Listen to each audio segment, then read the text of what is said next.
I started out today a little sad today.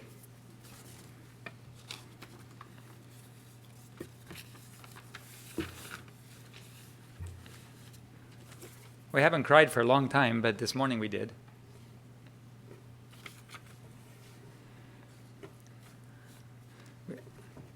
Got a letter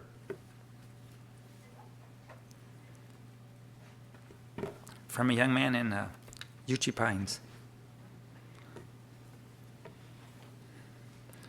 Dear David Gates, mission pilot. He introduces himself from East Africa, a medical graduate of a medical school in East Africa.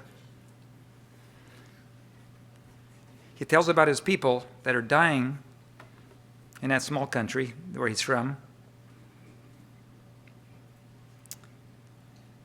There are significant numbers of refugees in countries such as Sudan, Ethiopia, Egypt, Libya, and Israel. And I believe there's more than 1 million that are suffering in different ways. The women in my country are brutally raped.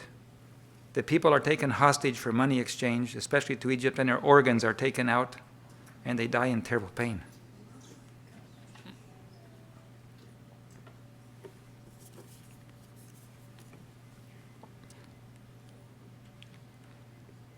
Many families are brokenhearted, and I believe that only Jesus is a remedy. But the burden on this young physician's heart is to somehow, please, help us develop media that we can take to these people that are dying. Most of them don't understand English. And they watch other programs because at least it's in their language. And they rationalize that at least there's no language barrier. But surely we can develop programs from Daniel and Revelation, music, dress, and health messages in their own language.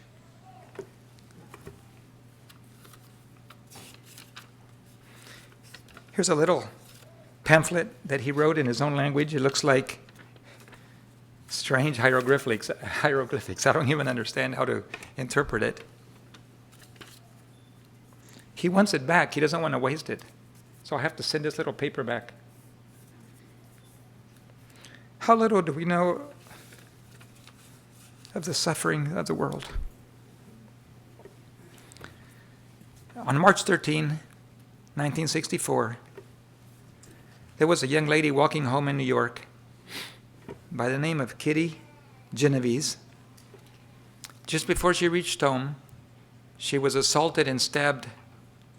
38 bystanders saw the whole stabbing. She was stabbed 102 times. And she died, and nobody did anything, and nobody called the police. It has been termed by psychologists as the Genovese effect, or the bystander effect, where people watch something happening and don't do anything about it. I just looked it up this morning on my phone, and I said, I think that lady's name was Kitty. And I looked it up, and boom, I just picked it just fast. It's still news today. People who watch other people die but don't do anything. The bystander effect. I believe God today is tired of watching bystanders among his people.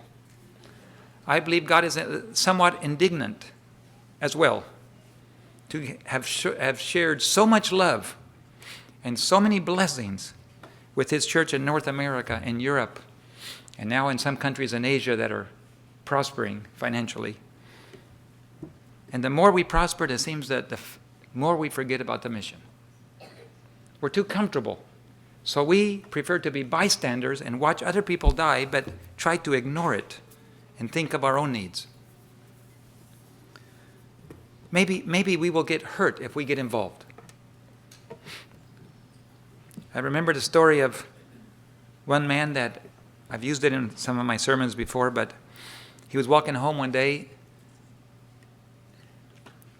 and he decided to take a shortcut. It was late in the day, so he decided to take a shortcut through the woods, and as he was going to the darkening woods, he heard a young lady's voice call out for help, and he heard a gruff, rough man's voice tell her to shut up.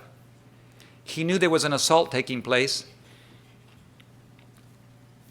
and he considered not intervening because he might get hurt. But on the other hand, he was a Christian, so after hearing the young lady cry out several times, he decided he would take the risk, and with a loud shout, he rushed toward the bushes in the dark shadows, screaming that he was coming to help her.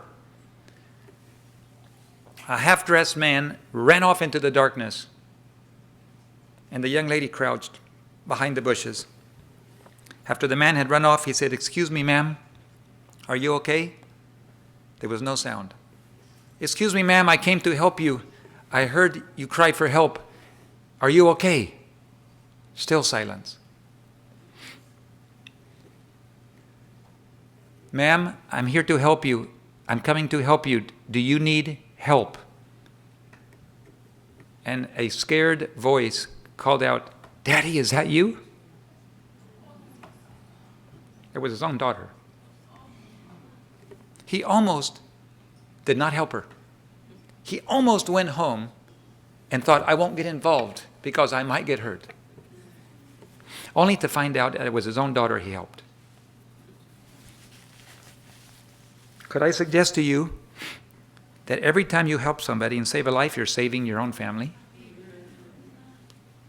They might live on the other side of the world, speak a different language, and be a different color, but we're all family.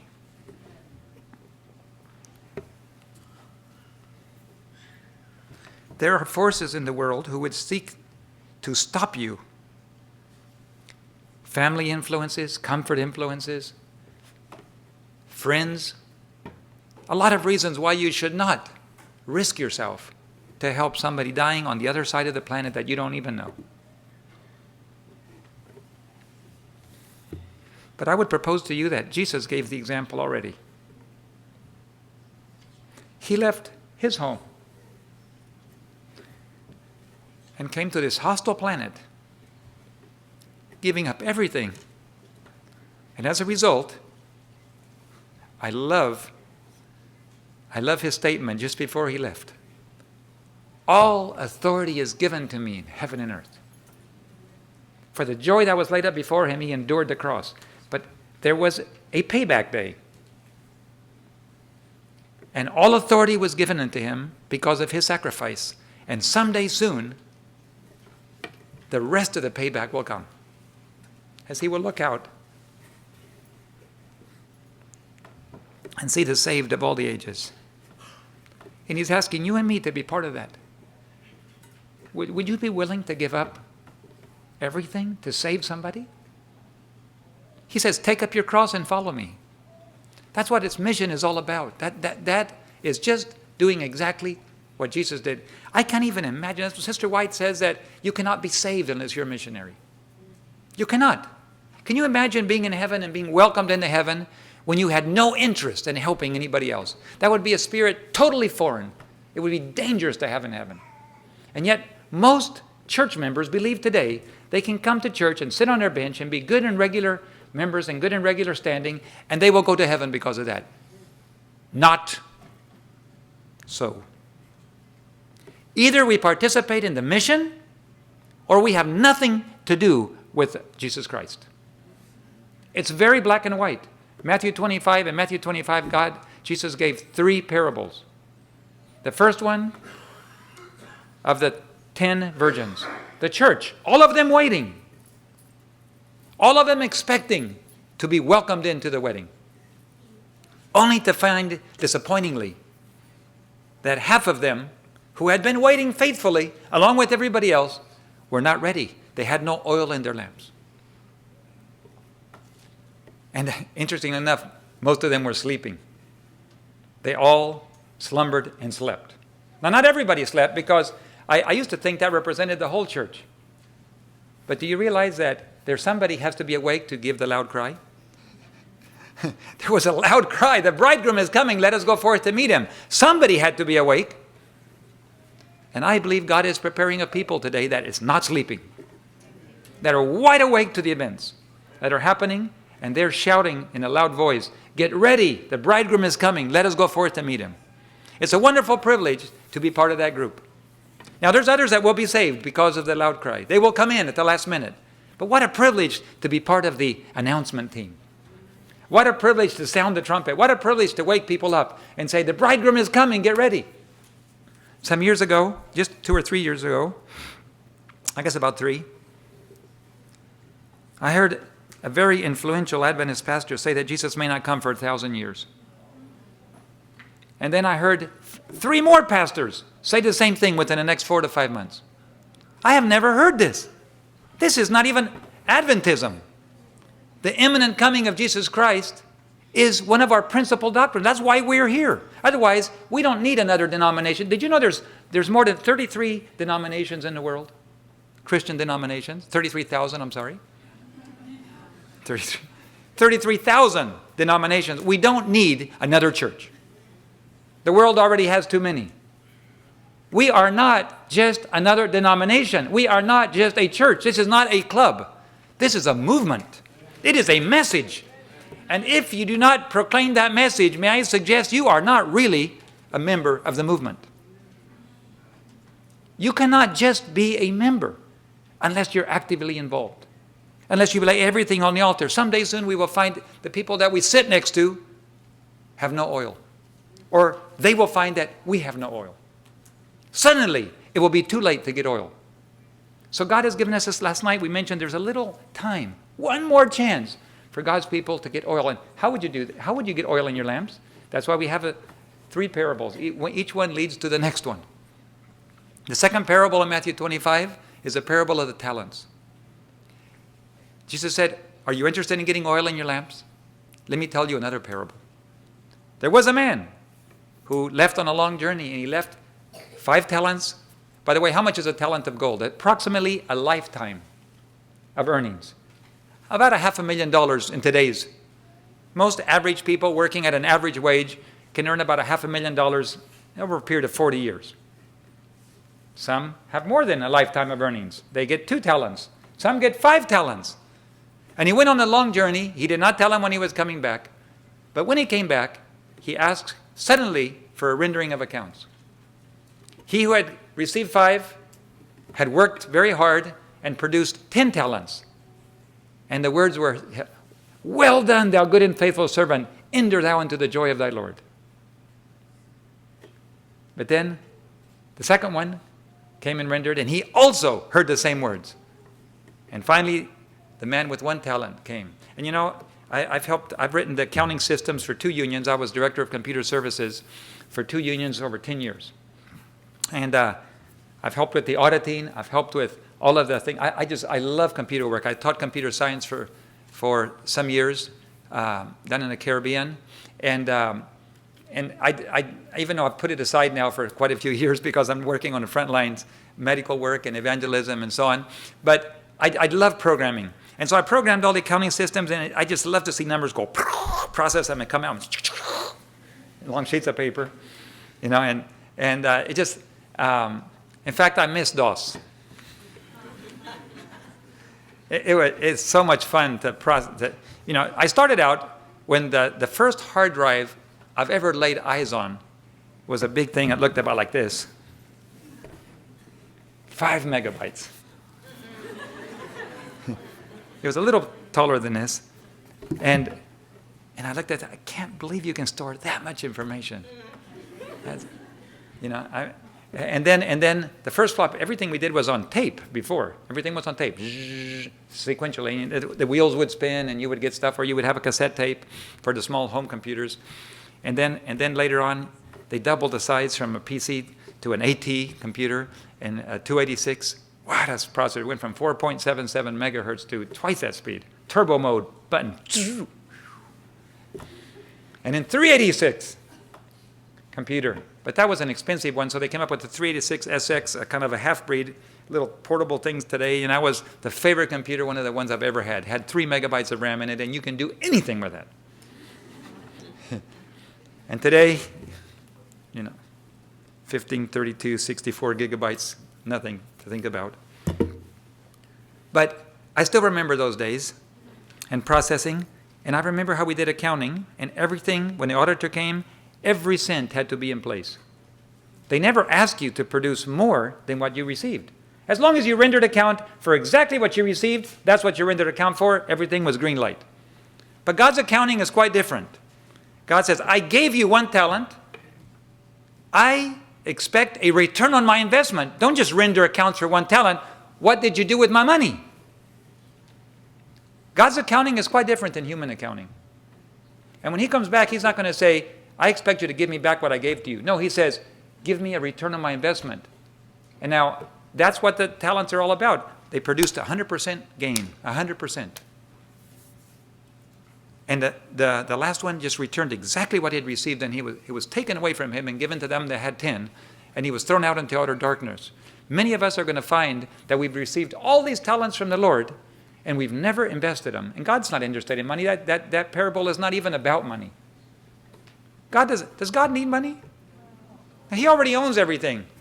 And he made it himself anyway. If he needs more, he makes it. So it's not about money at all. It's about souls. The only thing that God does not have is he doesn't have all the souls that he would like to have. And so he gives us talent so we can go out and win souls. It's all about souls. It has nothing to do with money. How many people did you win with your influence and your time and your resources? That's what he's going to ask. What did you do with all the blessings? You graduated from Wildwood. What did you do with it?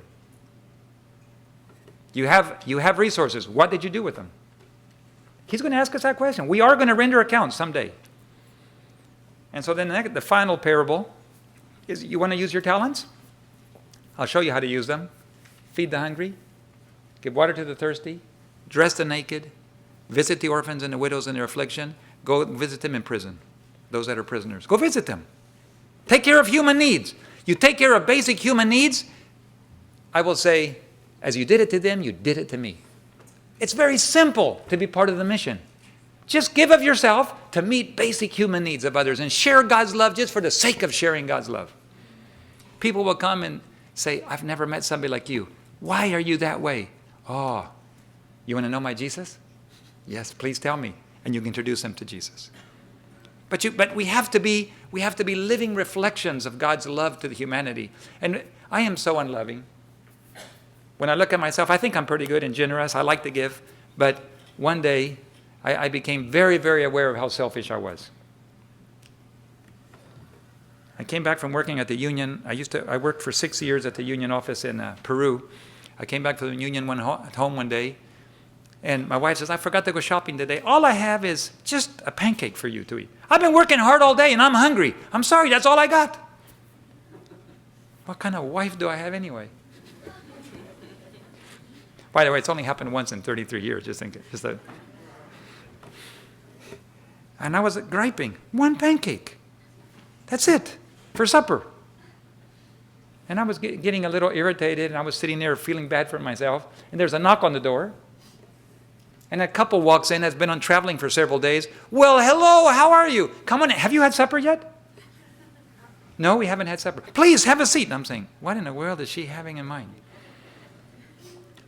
And she laid out 2 empty plates, and she came over to my plate and cut my pancake into 3 parts, and she gave them each a third. So that's all we have, but I'm sure David is happy to share with you. And my heart went, that is my food. But the Lord just put a mirror up and said, David, you think you're a generous person and you like to give, but not when you're hungry, you don't. Huh? And I've often looked back at that and said, I really don't know the real David Gates. The real David Gates is, what does he do when he's hungry? Will he really share when he's hungry? Will he really give of himself when he is not full? Will he give of his extra, or will he give till it hurts? And I've learned that I can't even trust myself. I can't. One time I was going to a board meeting when I was a young man. I was on a board, and somebody told me and said, David, today something is going to happen that's going to cause you to have to feel like defending yourself. A message from God to you. Don't say anything. Do not defend yourself. That is the message God has given me for you. Was I capable of doing that? No.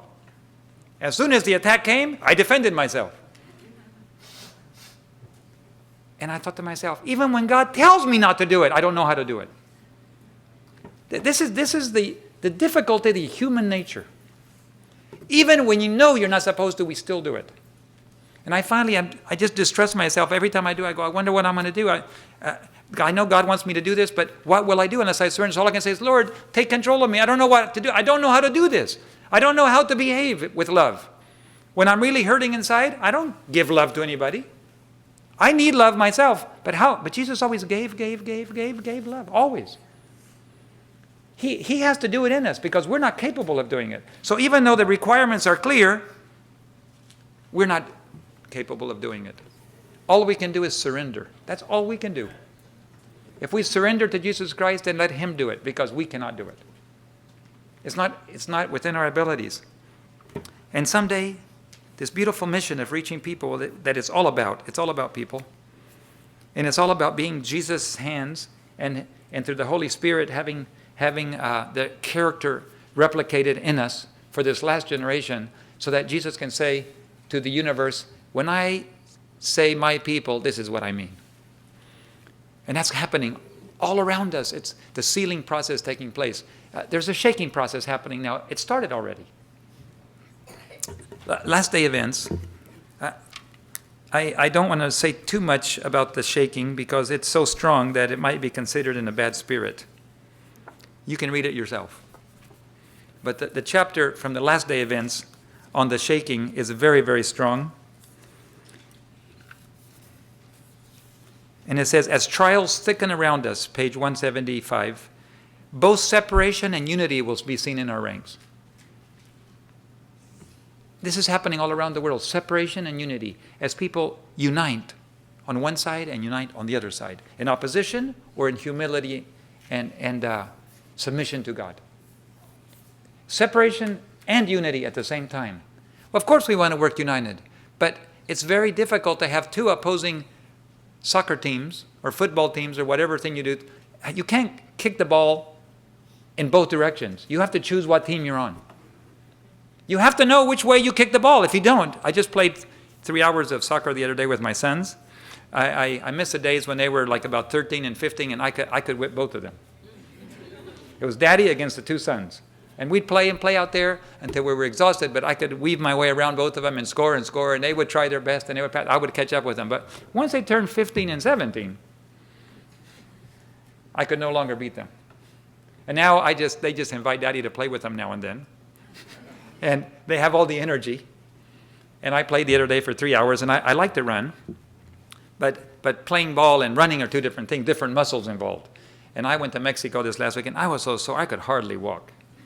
Because different muscles are used for kicking balls and defending and so on. But you have to know what team you're on. And the question is, do we know what side we're on? You have to have that very clear. Where does your loyalty lie? Both separation will be seen, and there will be a shaking. It's caused by the straight testimony, by the way.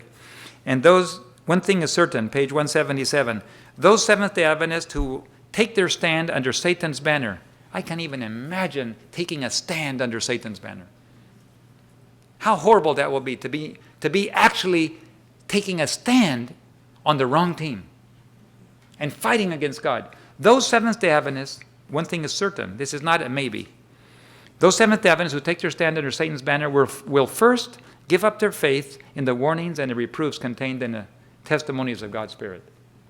If you lose your confidence in the testimonies, one thing is absolutely certain. You will take your stand under Satan's banner.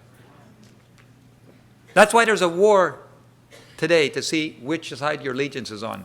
Very few spend time reading the testimonies. Very few. It's a minority. The majority, maybe through ignorance, maybe because they haven't been exposed, maybe because it's not coming from the pulpit as often as it should, they simply don't read them. And so they're not aware of the subtle deceptions creeping in from every side because they don't take time to read. The loud cry is a beautiful chapter. The latter rain, and then followed by the loud cry. Beautiful chapters. God will use ways and means in which it will be seen that He is taking reins into His own hands. That's happening already. But it's time to choose sides. Where does your loyalty lie? I left my Christian service book, and down in Bolivia. So I just want to read a few things from Christian Service. Loyalty. Did you know that this whole great controversy is all about loyalty? That's really where it lies. Where does your loyalty, where is it rooted? Where is to what will you give your loyalty so that you cannot be moved? Chapter 24 of Christian Service under loyalty. The Lord abhors indifference and disloyalty in a time of crisis in his work.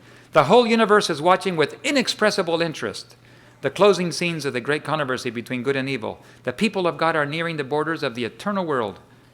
What can be of more importance to them than to be loyal to the God of heaven? Now you can say, if I ask you to raise your hand, how many of you are loyal to the God of heaven? Almost everybody would raise their hand. But loyalty is not expressed by raising your hand. Look what it says here. All through the ages, God has had moral heroes, and he has them today. Those who, like Joseph and Elijah and Daniel, are not ashamed to acknowledge themselves his peculiar people. His special blessing accompanies the labors of men and women of action. Men who will not be swerved from the straight line of duty, but who will with divine energy inquire, who is on the Lord's side? You know what? It's not politically correct today to ask people what side they're on. Every side is okay. We don't want to take sides. No, we don't want to divide. It's not politically correct to ask the question, excuse me, what team are you on? But God's people do that. They say, which side are you on? Are you on the Lord's side? Men who will not stop merely with inquiring, but who will demand that those who choose to identify themselves with the people of God shall step forward and reveal unmistakably their allegiance to the King of Kings and the Lord of Lords. That's a very harsh statement. Prove it. Prove what side you're on. Don't just tell me. Don't raise your hand. Don't just say, I want the Lord to do it. You have to be willing to prove it. And there are people today that are doing that. Qualifications for successful service is the chapter there. I want to read a couple more. A call to arouse, chapter 9. Let the gospel message ring throughout our churches, summoning everyone to universal action. How many? Everybody. Where? In our churches. All our churches. Asking everyone to join in the universal action. Let church members have increased faith, gaining zeal from their unseen heavenly allies, from a knowledge of their inexhaustible resources. How many resources? Inexhaustible. We don't have a money problem in a church. There never has been. It's the human resources we have a problem with. That has always been God's problem, finding human resources. From the greatness of the enterprise in which they're engaged and from the power of their leader. We have a leader with tremendous power. If you knew how much power he had, you would never fear to place yourself in his hands. Did you know people think that the world is run by humans today? It's not run by humans. God runs the entire universe. I just saw a video the other day called The Brain Center of the DNA. They're discovering massive machines, coordinated little micro machines, how they make DNA. I mean, it's a little machine that fits together with all the proteins, and it starts to grab a little line of DNA, and it starts analyzing and pulling everything together. Sometimes it has to produce a whole chain on one side, then it has to pull it back in, and it has to do it backwards to be able to get it, because that's the fastest way to do it. In other words, you produce one chain, and then you replicate it coming backwards the opposite direction. That's accident? Don't tell a computer scientist that.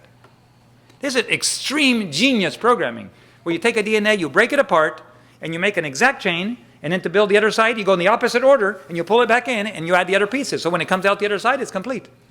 And that's how you duplicate a DNA. It's all done by a little brain center.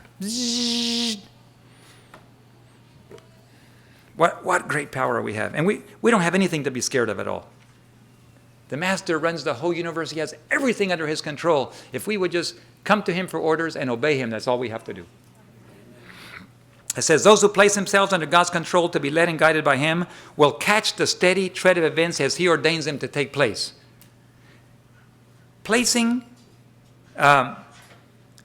Inspired with the Spirit of Him who gave His life for the life of the world, they will no longer stand still in impotence, pointing to what they cannot do.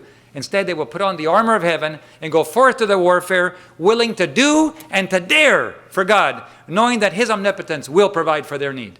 Isn't that beautiful? We will no longer stand still saying impotently, we can't do it. We just don't have enough. It's impossible. No. They will put on the armor of heaven. They will go forth to the warfare, willing to do and to dare for God. That's what Abraham did. If you read Patriarchs and Prophets, he didn't ask God, is it a good land? Can I make money? He just obeyed. And he went out, not knowing where he was going because he trusted his leader. Amen. Someday we're going to give account. Very soon we're going to give account. And suddenly we will find that it will be too late to prepare. If we're prepared, we move into line. Now, not later. Today's the day of salvation. And God is calling His people to come into line. To come into line. That involves the health message, which Wildwood is very strong on. We're so thankful for that. And other of our institutions that are strong on that. There's a lot of resistance to that message. It is. I'm telling you that there is a lot in many divisions of the world. I was in one division in Asia, and in one country, and I was asked to speak at one of our universities, and I was speaking, and there was a lot of theology students and a lot of other students there, but there was also some lay people, and it was time for questions and answers. And one lay person said, I just recently came into the church because of the health message. I just loved it. I was dying of a disease, and I was able to change my diet, and God gave me health again. And I came in. But when I got it, and I was baptized in a church, but the moment I opened my mouth to give my testimony, I was told, shut your mouth. We don't do that kind of thing here.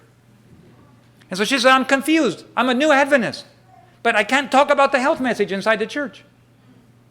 My pastor will not let me. And so she goes, what do we do? I said, this is a sad thing that we have to have in the church today. Just be faithful. I know, but what do I do with my pastor? And all these young theology students were there. And so I said, you need to pray for him. Maybe God will be merciful to him and give him cancer.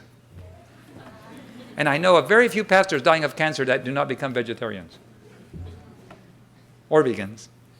In other words, maybe the best thing God can do for us is to let the consequences of our choices fall on us. Because the sooner we realize the consequences, the sooner we're willing to correct.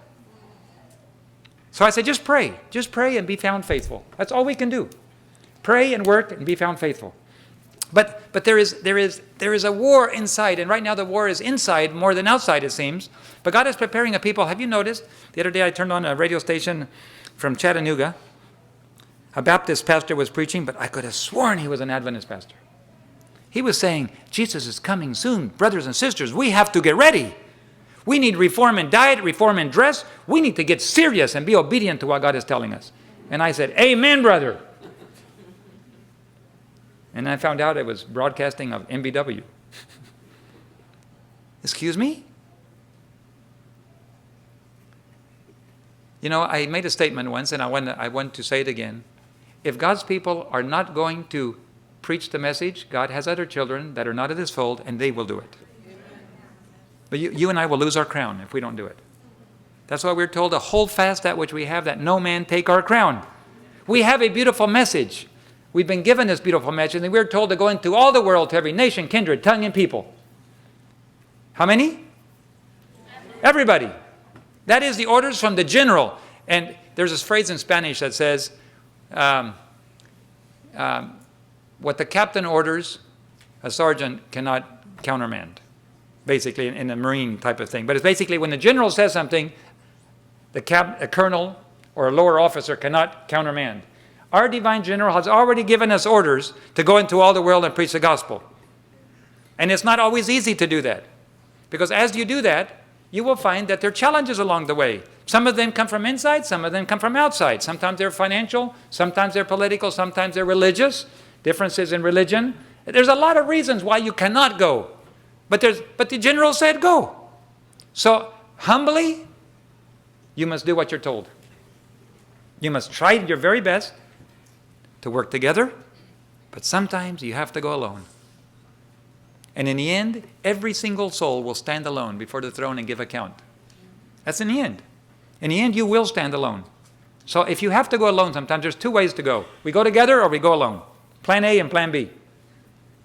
You know, if you're willing to do either plan, the job will always get accomplished. If you're willing to go alone, you can get the job done.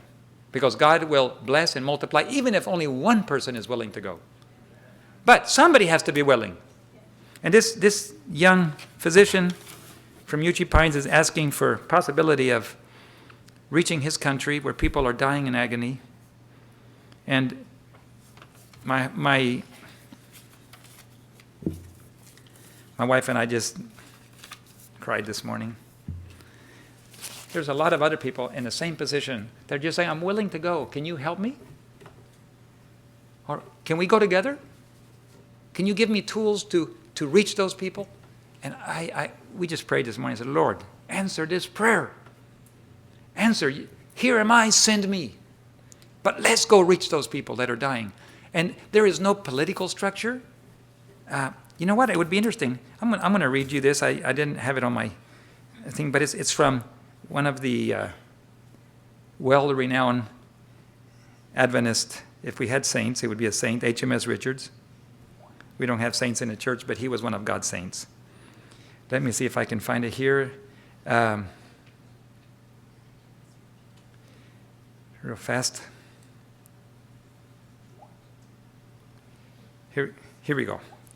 It's called Keep About Your Work by HMS Richards. I don't know if you've seen it or not. But listen to this man of God, what he says. The Lord has given to every man his work. It is his business to do it and the devil's business to hinder him if he can. So surely as God has given you work to do, Satan will try to hinder you. He may present other things more promising. He may allure you by worldly projects. He may assault you with slander, torment you with false accusations, set you to work defending your character, employ pious persons to lie about you, editors to assail you, and the excellent men to slander you. You may have Pilate and Herod, Annas and Caiaphas, all combined against you, and Judas standing by ready to sell you for 30 pieces of silver. And you may wonder why all these things come upon you. Can you not see that the whole thing is brought about by the craft of the devil to draw you off from your work and hinder you in your obedience to God? Keep about your work that God has given you. Do not flinch because the lion roars. Do not stop to stone the devil's dogs. Do not fool away your time chasing the devil's rabbits.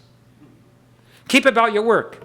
Let liars lie. Let corporations resolve. Let the devil do his worst. But see to it that nothing hinders you from fulfilling the work that God has given you. Keep about your work. He has not commanded you to get rich. He has never bidden you to defend your character. He has never set you to work to contradict the falsehood about yourself, which Satan and his servants may start to peddle. If you do this and nothing else, you will do nothing else. You will be at work for yourself and not for the Lord. Let your aim be as steady as a star. Keep about your work. You may be assaulted, wronged, insulted, slandered, wounded, and rejected. You may be abused by foes, forsaken by friends, despised and rejected of men. But see to it with steadfast determination, with unfaltering zeal, that you pursue the great purpose of your life and the object of your being, until at last you can say, I have finished the work which you gave me to do. Isn't that beautiful? We must learn to keep about our work. Not to look at things around us, to keep our eyes on Jesus Christ. Have you ever heard of the gaze glance principle? You gaze on Jesus Christ, and every once in a while you glance down at yourself to compare yourself to Jesus Christ. And you go, ooh, that's not, but don't look too long because you might get discouraged. Just glance down and go, okay, and gaze on Jesus Christ, and every once in a while. So gaze, glance. Gaze on Jesus Christ and glance at yourself now and then just so you can fall into line. It's a beautiful principle. And as you gaze on Jesus Christ, you will become more and more a reflection of his character and the love that he has for a dying world. Matthew 24, Jesus in Matthew 24 there, we read this morning, talks about a man that if he would have known that the thief was going to come in, he would have guarded and he would have watched, not allowed his house to be broken. And he says the same thing will happen. The Son of Man will come. And if you're not watching, he will catch you by surprise. It is not God's intention to catch his people by surprise. In fact, in 1 Thessalonians 5, verses 1 through 4, Paul says, but ye, brethren, have no need that I tell you about Jesus coming, because he will come like a thief in the night. In verse 4 he says, but ye, brethren, are not of darkness, that day should overtake you as a thief. In other words, you will not be surprised with Jesus coming. God's people will be expecting his coming. Awake and waiting. This is our God. We've waited for him and he came for us. But right now, as we look at the events around us, sometimes I wonder if the only people that don't know that Jesus is coming, excuse me, the only people that don't know the world's about to come to an end are Seventh-day Adventists. We are so comfortable. And we're going about our work, and we almost tend to believe that it may be 1,000 years before Jesus comes again. When Jacques Cousteau made his announcement some years ago that the world had a maximum of 40 years to sustain human life, a well-known evangelical pastor said, that's a lie. It's impossible for the world to come to an end. Don't you know we have 1,000 years to live and reign with Jesus on this earth from Jerusalem? I thought, the world is waiting for 1,000 years still. And they can ignore all the scientific evidence. The world is getting old like a garment. If you just look at the number of earthquakes, the number of disasters from the late 70s, mid-70s, they've gone logarithmic. And it's interesting to note that all of these things in Matthew 24 that Jesus talked about, both the destruction of Jerusalem and the signs of the second coming, when Jesus says this would happen, this generation will not pass away till all these things be fulfilled. I heard one pastor tell me that all those events happened in that one generation, a 39 to 40 year period, Jerusalem was destroyed. But the last events would also happen in a very short time of one generation. This is an interesting interpretation. I had not heard that before. And if you start looking at the mid-70s to now, what do we have? Mid-80s, mid-90s, now we're mid-2000s. That's about 30 years. And if it's going to happen in one generation similar to that, it would happen in the next 10 years. I don't know if that's a correct interpretation. All I'm saying is we ought to be wide awake and watching. If what Jesus said was watched for and no Christians were destroyed when Jerusalem, no Christians were killed when Jerusalem was destroyed, shouldn't God's people be watching? But Sister White said, just like Jesus' coming caught his people by surprise, today his second coming is about to catch his people by surprise too. They weren't ready. They didn't expect it. Even though all of the scriptures and the prophecies were in place, we ought at least to be awake and watching. I remember that time I got hijacked. And I came in with the airplane late in the evening. And I found the runway all full of water, the little runway down in Chiapas, Mexico. And I couldn't land there because I landed there one time before and the runway was wet and the plane just slid. It was going to slide all the way to the end. We were going sideways down the runway. There was no way to brake. The wind was blowing against the trees. And as we were going sideways, the Lord put an idea in my head. As we saw the fins coming up, we wouldn't have died, but we would have torn the airplanes are fragile. You know, they're all made of aluminum, all riveted together, and they're just a hollow little matchbox. And so we would have gone sideways through that fence, and it would have torn up the airplane. But as we were going sideways down the runway with an airplane full of people, it occurred to me, turn the airplane all the way around and add full power. So I just made the plane go backward, and I added full power, and 300 horses, and that plane came to a halt, only about 10 feet from the fins. Whew. Young pilots. They say there's old pilots and there's bold pilots, but there are no old, bold pilots. And if you become an old pilot, almost without exception, you've had some very scary experiences getting old. And that was one of mine. And so when I came 2 years later, I came into land and I saw water on the runway. I go, I can't land there, but it was too late to go anywhere else. So I landed on the road next to the hospital and pulled the plane off the road. It was a gravel road, very little traffic, but it was easy to land and pull it off, and we put a guard there. Little did I know that the next morning, the military was going to be there. They demanded all the documents. Everything was in order. No problem with documents, but they still had an order to take us in the airplane to an abandoned runway where we were blindfolded and handcuffed and interrogated and put in prison and accused against all these things, and they kept the airplane. After we were released, I told that story last night, after we were released, the union got a judicial court order to return the airplane, but by that time they went to look for the airplane, and they didn't know how to fly taildraggers, and they'd already totaled the airplane. So it was a total loss for the church. As far as the airplane was concerned, we never got it back. But during that experience, I was not prepared to be hijacked. I went out that morning, even though I joked to my wife. I gave her a kiss and I said, I may not see you again. Ha, ha, ha, and I was only a joke. But I left without seeing her. And I came back to haunt her. But when a surprise happens, the question is, are you ready? I know families yesterday morning that got up and they were not ready to die. They were not ready to lose their children. When a gunman came in and shot all those children and shot the teachers. They did not leave thinking that they were not coming home. Today we're here, and we're not thinking that this may be our last day. But if it isn't our last day and we have tomorrow, what an opportunity to have 24 hours to work for God, don't you think? What good are our belongings? What good are they? They're only good if you use them for God. Yesterday I was talking to one of the bankers in Europe, yesterday afternoon, and he's a multi-billionaire, and he's dying of cancer. He's one of the men that I'm working with my donor, and so to help him with some investment program that he has. And so I was working with him, and since he's Spanish, I've been doing the translation and talking to him, and he wants to deal with business, and money. And I told him, put the money aside a little bit. You know what? You're dying of cancer. So over the period of weeks that I've been working with him, I kept saying, I said, where are you right now? He said, I'm in a hospital getting chemotherapy.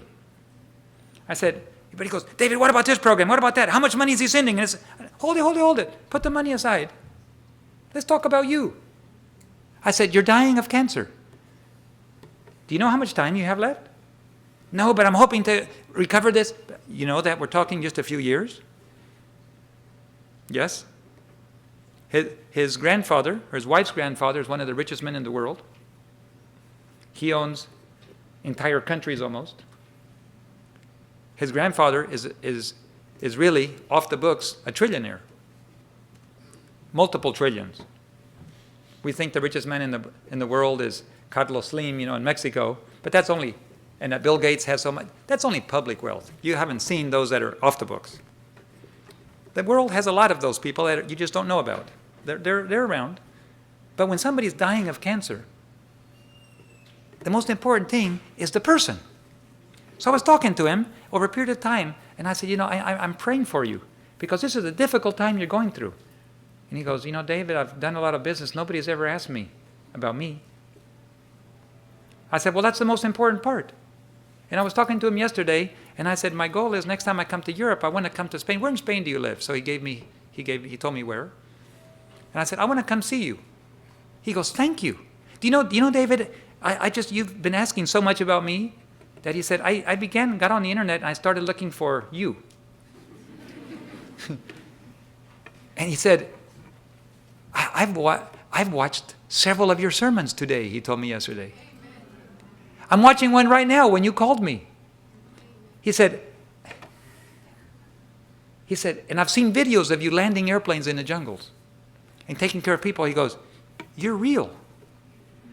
I said, well, God has been good to me, and I've shared it, and that's why I care about you, because it's really God who cares about you. That's the most important thing. Did you know that most people die, I told him, without ever having discovered God's plan for their life? And he said, does God have a plan for my life? I said, he has a beautiful plan for your life. That's why I want to come and see you at your house. I want to come and to help you discover God's plan for your life. Isn't that beautiful? Who cares about the money? The money will automatically be there. God has 1,000 ways to provide for our needs, of which we know nothing. But it's all about people. If you get the people's heart, I'm looking forward to meeting his wife's grandfather someday. He calls me. His wife's grandfather calls me. Hey, David, how are you doing? How are things going? He wants to do business. But that's not what I am helping my donor with that. But that's not what's important. The important thing is, does he know God? Does this trillionaire know God? He's going to have a chance to know God. Because if the Lord leads me to his grandson, his granddaughter's husband, and I can introduce him, it's only a matter of time till I reach him. And he is connected directly to the highest levels. If I mentioned the partners that they work with, you would know all of them. They're in the news every day, at the highest levels of world government and world finance. How do you reach those people for God?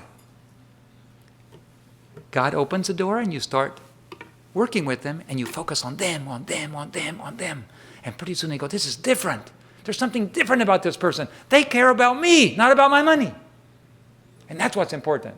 But then, no, money just comes and goes. When you die, somebody else will get it. And God made it all. And I told him God made it all. Look at here. I showed him in the Bible in Haggai 2:8, where God owns all the gold and the silver, and the cattle on 1,000 hills are his. And if he was hungry, he wouldn't tell us anyway, because all the world is his and the fullness thereof. I said, it's not even about money. God has plenty of it. He owns everything. What's important is you.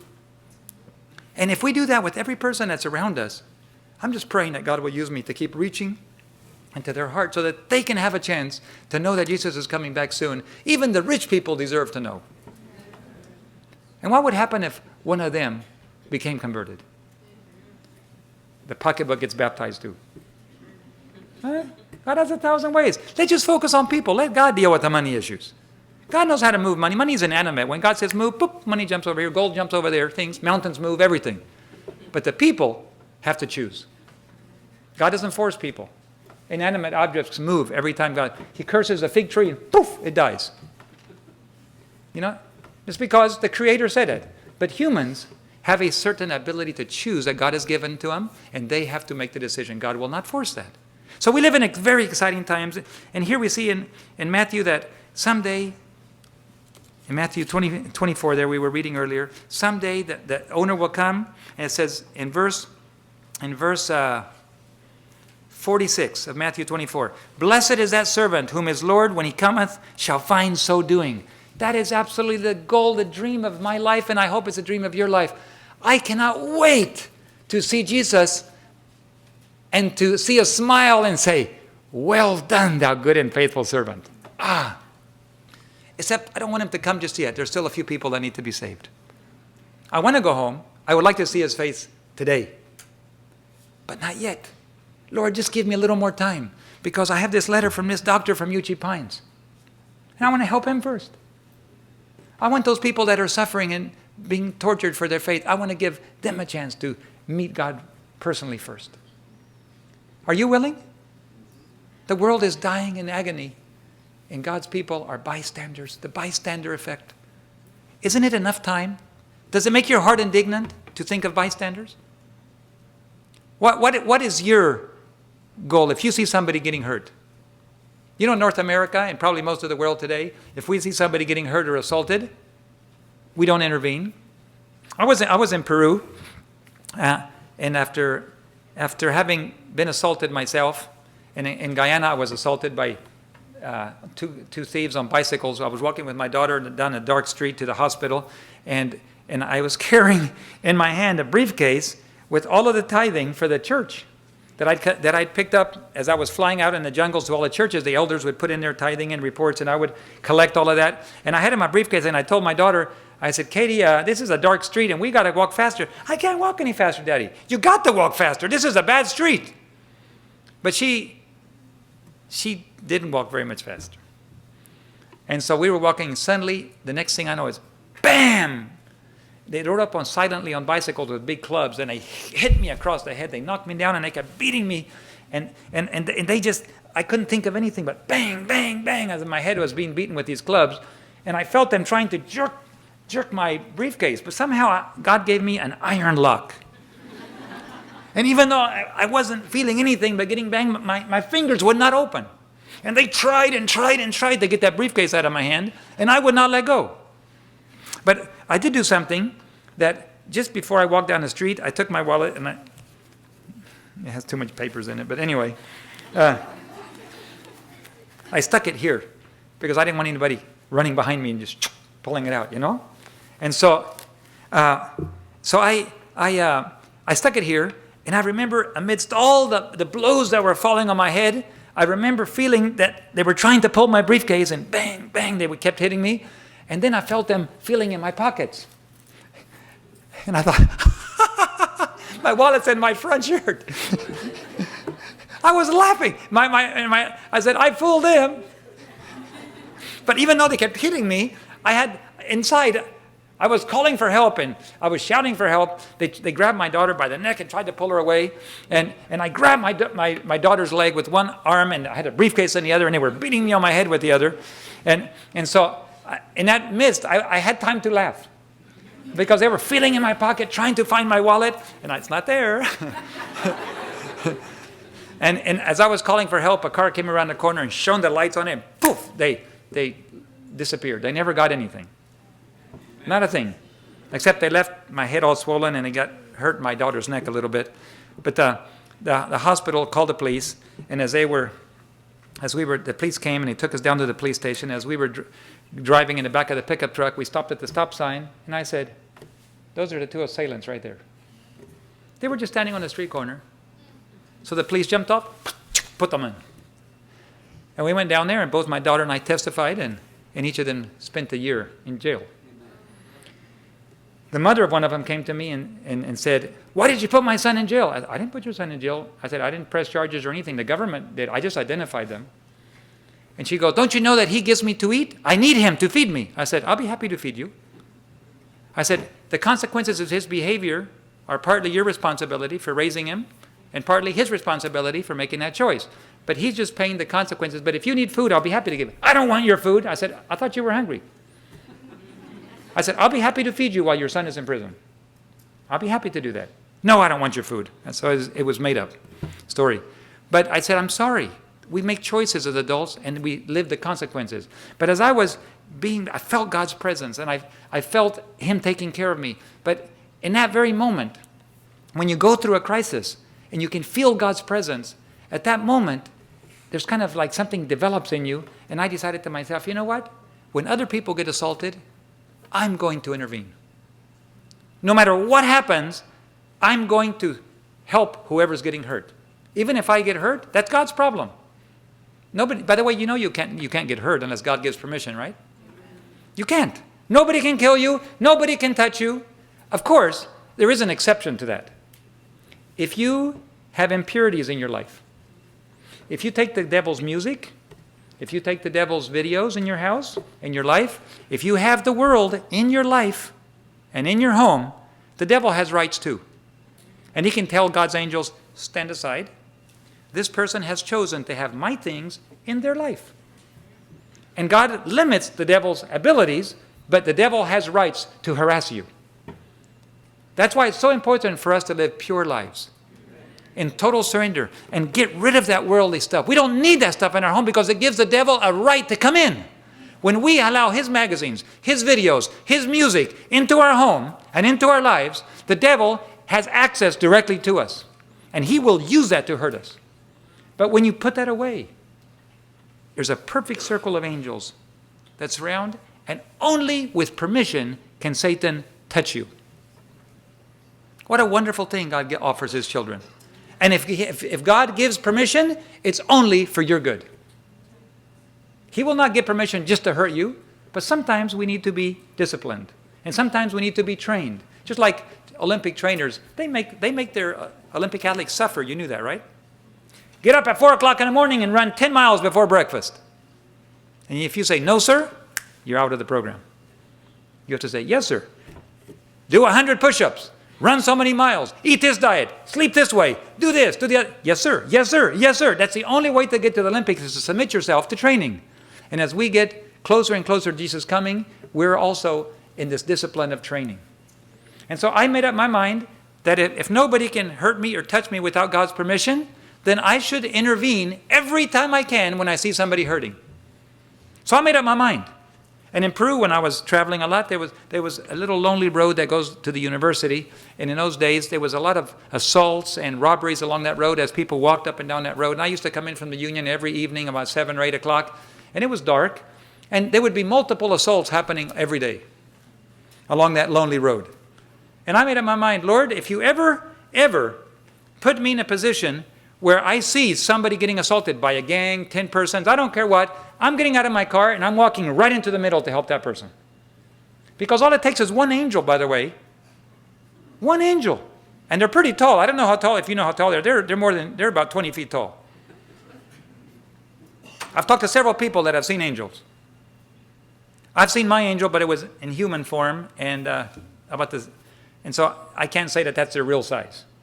Because you can't have a real human walking around 20 feet tall. That would get an attraction. But on another occasion, I was assaulted by a gang member with a sword in a little tiny place in Lima, Peru. And as soon as that guy came in, he was ready to run me through with his sword in a public toilet. And all of a sudden, he looked up and he put his sword back and he backed into the corner and he put his head down like a little child in a corner. But he wasn't looking at this. He was looking up there. Whatever it was, he saw behind me. I don't know. It must have been the angel. But I do in Australia. After I preached throughout Australia, a lady, the sister of one of our good friends there, and he had been one of our board members. He gave me the letter from his sister, and she said, "Dear David, after you preached a sermon on extreme purity, I said, Lord, I want to have extreme music, pure music in my home, but I don't know what heavenly music is. I want to know what heavenly music is. Could you show me someday?" And this is the letter she gave to me. And she said that she went home and she was washing her clothes and she was hanging the clothes outside. And then suddenly, strange music started coming from her house. Beautiful music that she had never heard in her lifetime before. So she left her clothes outside and she went into the house. And she said, inside of my house, there were two angels. They had their heads bowed, their wings folded, and their arms folded in front of them. And they had their heads bowed. And she realized they were worshiping.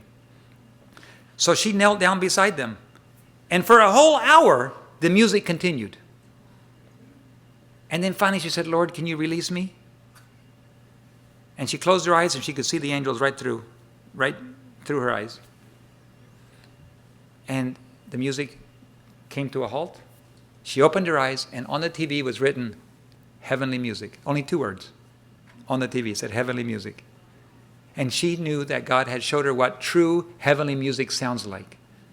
No worldly rhythms. No trap set. Just beautiful harmonic, melodic music singing in glory to God. She now knows what that is. I've never heard true music from the angels, but she has. And she told me the angels were about 20 foot tall. And they went right to the roof. But yet they were inside her living room. And she knelt beside them, but she goes, they're about 20 foot tall. Do we need to be afraid of any gang members when we have only one angel 20 foot tall next to us? And then there's angels that excel in strength. And then for God's workers, God gives a double portion of angels, and they're dressed from head to foot in armor. And they march in perfect unison around the children of God. We have nothing to be afraid of, brothers and sisters. It is time we go out and we rescue the perishing. It is time that we go out and place our own lives on the line. Walk right into the face of danger. There's a young lady that came to join us in our Switzerland Foundation.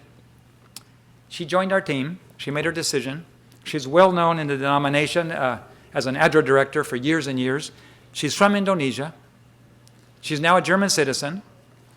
Her father was very influential in world government. And she comes from an ex-Muslim background. And she says, wherever there's a war, wherever there's violence, that's where I want to be working. She just came back from the middle of Libya, in Libya when they had that war. She worked in Afghanistan during all of that time. And she says, I learned a lesson. Nobody can touch me. God just gives me very special protection. I can deal with the guerrilla leaders. I can deal with the military leaders. I go into their homes. I meet the children. I meet their wives. They treat me like a daughter. And she says, I've seen cars blown up, missiles. Boom, there's some co-workers. Boom, the car blows up right in front of me. Bodies fly out burning on fire. I've seen that happen. I've seen people shot and killed. But the one thing I want to do, she said, is I want to reach their soul before they die. She just joined our team 2 weeks ago. And she's pushing us so hard we don't even know how to keep up. But our goal is to develop a pool of emergency pools in every country where people say, if you have an emergency, if you have an earthquake, if you have a disaster, please count on me. Call me. I am available. And in every country, we want to develop emergency pools of people who are willing. People can put up tents, people who can do carpentry, who can do whatever the skill is. Just make yourself available. And we're going to be making that available. And she's coordinating all of that. And she's going to be doing training. And the world is about ready to burn, brothers and sisters.